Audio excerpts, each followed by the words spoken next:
it here that says Parmesan or Reggiano. There's always a matching one on the other side with a couple of numbers to indicate what dairy it came from and what date it was produced. This number, where are we? This 3, where are we? August 23 is the year that this was, the month and year that this was produced. So it's been sitting and waiting for over 2 years to be cracked today. And this 3012 that you see indicates the dairy that this came from. There's also a QR code on the top of the farm. I can scan this and figure out not just what dairy this came from, but who handled the cheese and what cows produced the milk for it as well. It's very important that we're able to track our farm, where it comes from, so that we can really say that this is truly certified Italian Parmesan or Reggiano. Now, another really important part of Parmesan or Reggiano is cracking it appropriately. You'll notice if you watch in our cheese department, we cut a lot of our cheeses with a wire. You never do that with Parmesan or Reggiano. And that's because as it ages for over 2 years, a lot of salt crystallization forms within the cheese. You can see that here with how rough it looks. It looks like it's not quite as much of a straight cut. The crystallization that forms with the salt traps a lot of oils and flavor inside. If I were to crack this, cut this with a wire, I'd be breaking all that crystallization up. The oil would ooze out and you would lose a significant amount of flavor in your cheese.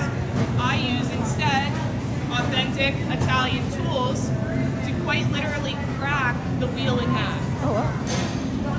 You'll notice when you guys all walked up, I already had these tools in the cheese. This has been sitting for a while. I am letting these tools put pressure on the cheese, and if you look closely, you can see it's beginning to crack down the middle. I haven't done anything. I haven't pushed it apart.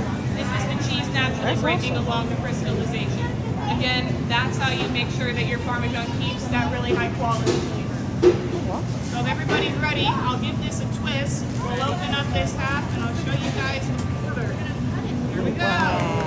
Yay! Woo! So you can see it is a little bit flat where I stuck my tools in. Unfortunately, that's unavoidable. But the rest of the cheese, this is all the crystallization of the salt perfectly contained within it. All of those little pockets of the flavorful oil still in the cheese. You'll see none of these are uniform and perfect, and that's the exact way that it's supposed to be.